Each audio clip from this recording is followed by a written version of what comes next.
Sering kita jumpai sabut kelapa di pasar-pasar ya, tentunya di tukang kelapa. Tidak sedikit juga di tukang es kelapa suka banyak tuh yang tua-tua kayak gini ya.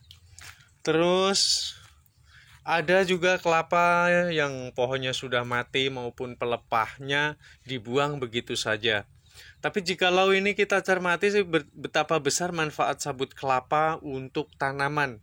Bahkan kalau sama-sama kita evaluasi lebih dalam, aku rasa versiku lebih bagus sabut kelapa dibanding dengan sekam. Alasannya kenapa?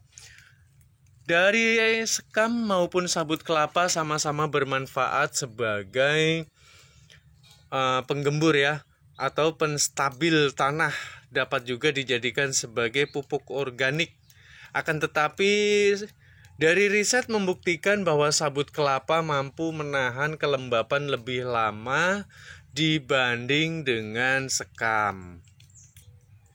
Untuk itu jikalau ada sabut kelapa yang nganggur gitu, lebih baik kita manfaatkan ya untuk tanaman. Karena juga kalau kita mau kreatif sedikit, maka tanaman kita akan tumbuh dengan subur dan akan mempunyai batang maupun akar yang kokoh ya. Dalam mengaplikasikan sabut kelapa itu dapat dicampurkan langsung menggunakan tanah, dapat juga kita manfaatkan sebagai ground tanaman. Seperti tanaman tersebut ini adalah bonsai bambu kuning ya. Dia sudah punya bonggol lumayan besar ini.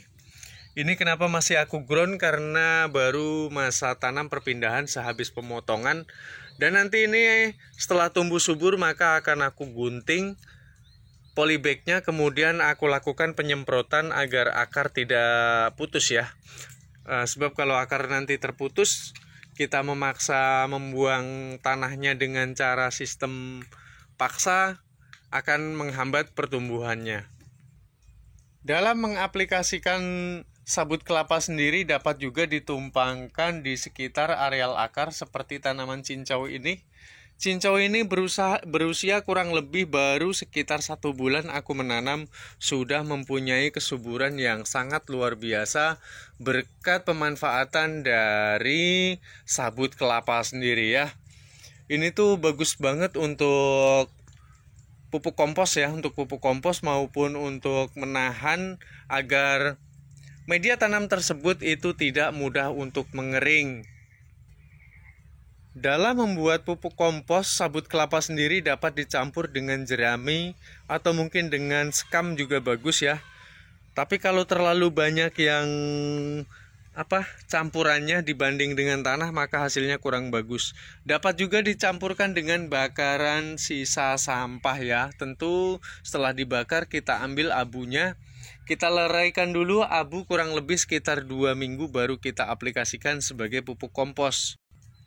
Langkah sempurna di dalam kita memanfaatkan pelepahnya ya, itu dapat kita hujamkan atau kita tanam langsung di sekitar media akar.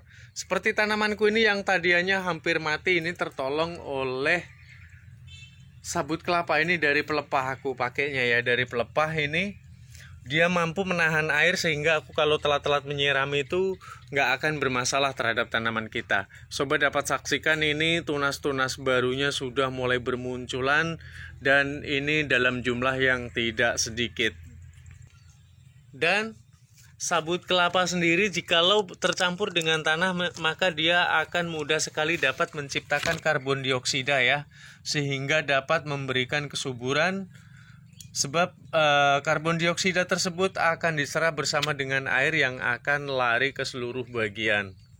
Nah, seperti ini nih kan jamur-jamurnya sudah mulai bermunculan. Itu artinya sabut kelapa mudah sekali mengalami pembusukan jika sudah diaplikasikan dengan media tanahnya. Karena terhitung bagus di dalam menahan kelembapannya, sehingga kalau telat-telat nyiram itu 2 atau 3 hari itu tidak bermasalah, bahkan seminggu lamanya tanaman tidak akan mati. Itulah kehebatan dari kompos yang terbuat dari sabut kelapa ya, maksudku ya. Termasuk dengan daun singkongku ini yang aku tanam, tahu nggak, ini lucu banget. Ini sebetulnya untuk uji coba aja. Aku tanam menggunakan polybag dan di areal dalam sini di bawah ya, ini sudah aku pendam. Ini tuh penuh dengan sabut kelapa yang sudah aku oplos dengan jerami ya. Dan hasilnya baru 3 minggu aku tanam sudah seperti ini. Bagaimana nanti kalau ini sudah 2 atau 3 bulan ya? Pasti subur banget ini mah. Tidak hanya ini, sabut kelapa mampu beradaptasi dengan beragam dengan beragam jenis tanaman ya. Seperti yang sobat lihat ini, dia mampu ini memberikan kesuburan pada tanaman apa ini, bayam, terus kemudian ini ada ketela atau ubi jalar, ini ada daun pepaya, dan ini ada gelombang cinta dan sebagainya, ada cincau, terus kemudian ada beringin. Mungkin sobat yang suka dengan bonsai ya, ini ada adenium, ini di dalamnya juga sudah aku campur dengan sabut kelapa. Oke ya, aku rasa ini sebuah informasi yang sangat bagus. Mungkin sobat semua juga sudah tahu, tapi mungkin masih lebih kurang mencermati gitu ya, sehingga agak bodoh amat gitu. Nah, kalau ada sabut kelapa dimanfaatkan ya. Sabut kelapa itu tidak harus sabutnya, pokoknya pohon kelapa itu dari daun hingga akar itu sangat bermanfaat sekali untuk tanaman subur. Kayak ini nih, ini kan pohon kelapa yang sudah mati itu, wow, cakep banget dia di dalam menyimpan kadar airnya ya. Oke, aku kira sampai di sini dulu ya. Ini karena juga ini badanku gatel, ini kayaknya pada kena kupu-kupu putih guys. Ini di sini lagi habis pada panen, pada berterbangan. Oke, selamat pagi semuanya.